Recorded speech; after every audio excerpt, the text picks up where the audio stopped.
My name is Elsa Thompson, and this is my informative speech about dreams. Last night, I dreamt I drowned in orange soda. I guess you could call it a fantasy. Okay, I got another one. Once, I dreamt I ate the most delicious giant s'more. When I woke up the next morning, my pillow was gone. Whether you found my dream jokes funny or not, one thing I'm sure we can all agree on is that dreams are one of the most mysterious concepts in our everyday lives. Scientists know more about the vast universe than about our own subconscious. We can also say that dreams are one of the most personal aspects of our lives as well. Novelist and Nobel Prize winner Gao Jingjian once said, "Dreams are more real than reality itself. They are closer to the self." We can learn a lot about ourselves by studying more about our dreams. That is, if we know where to look. Today, we will diverge into what we do know about our dreams, some theories that could possibly explain why we have them, and finally, how we benefit from dreaming. So let's start off with the big question. What are dreams? Well, according to sleep.org, the basic definition is that dreams are subconscious imagings that contain sounds, images, and other sensations while you sleep. Actually, only part of our mind rests during this time. Our conscious mind is asleep, while our subconscious is wide awake. If the conscious mind can be represented by the top visible part of an iceberg, then the massive underneath part is the subconscious. The subconscious performs a dozen tasks when you're asleep, including running involuntary functions like breathing and your heart beating, and it stores your memories, beliefs, and thoughts. It also balances the hormones in your body. And to add to all of that, it puts on 3 to 5 dreams for you every night. So be grateful to your second mind. Now that we know that the subconscious is responsible for our dreaming, we can begin to understand what really causes dreams. Well, there's a lot of theories out there, but most of them agree that REM sleep may have something to do with it. REM stands for rapid eye movement. It's when your eyes move really fast during the first 90 minutes and last 2 hours of sleep. This is also the period of time which dreams occur. During the process, the brain primarily balances the chemicals in our bodies and stores our memories. A study once showed that when mice lacked REM sleep, they were unable to perform the tasks that they were taught and were able to do just the previous day. Have you ever noticed how some dreams are related to the events of that particular day or have familiar faces in them?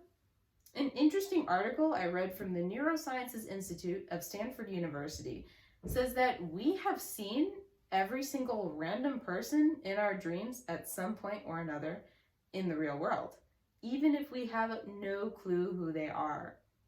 Could memories be the relationship between dreams and REM sleep? This is called the information processing theory that states that dreams are the result of the memory keeping process. But not all of our dreams are memory based. What about our scary dreams? What is their purpose? Why do we have them? Did you know eating too close to bedtime can cause you to have nightmares? It's true. This is because your brain is more active due to increased metabolic activity. So if you still get nightmares as an adult, just eat earlier. Now, of course, eating early isn't a sure solution against nightmares. We all wake up to night terrors, regardless of when we go to bed. However, most of our nightmares seem to follow a sort of pattern, which allows the entirety of the human race to dream about some of the same things. For example, in the great state of Texas, the number one most scary dream that most people have is being chased by someone. Psychiatrists around the world have reported their patients having reoccurring nightmares about some of the same themes, like being late to something important or taking a test they were unprepared for, and other stressful situations. A fascinating theory, this time from healthline.com, that could provide a purpose for these types of stressful and scary dreams was created by a group of scientists in Switzerland. They proposed that stressful and scary dreams are meant to prepare us for similar situations in the future. They are supposed to help us react better in the real world. Of course, I'll never drown in orange soda in my life, but maybe dreaming about it would encourage me to learn how to swim so that I don't drown in something like a pool or a lake. I don't know about you, but I feel pretty great knowing my subconscious is looking out for me. The theory holds that dreams are a sort of simulation in which we are forced to deal with issues. The New Statesman explains that studies have shown that when subjects were asked to detail their nightmares, the solutions to the dilemmas were always handled in a realistic manner. If I'm hungry in my dream, the solution would be to eat something, even if it is a giant s'more. The simulation theory would also explain why dreams, not just scary ones, feel so real. Sigmund Freud believed that dreams had to feel real so that we would handle the situations realistically. Mark Belgrove, a sleep scientist from Swansea University, compares dreaming with hallucinating. He says that when we hallucinate, we at least have some memory of reality to compare the hallucination with. But when we dream, we have no solid remembrance of reality, making it seem real. It feels so real, in fact, that our brains put us in partial paralysis so that we don't act them out. Now, of course, bad dreams don't make up most of our dreaming. In fact, it only makes up 10%. Most of our dreams are pretty whack. It is believed that since the part of our brain that is responsible for logical thinking is at rest, our brains are programmed to make our dreams more imaginative and creative.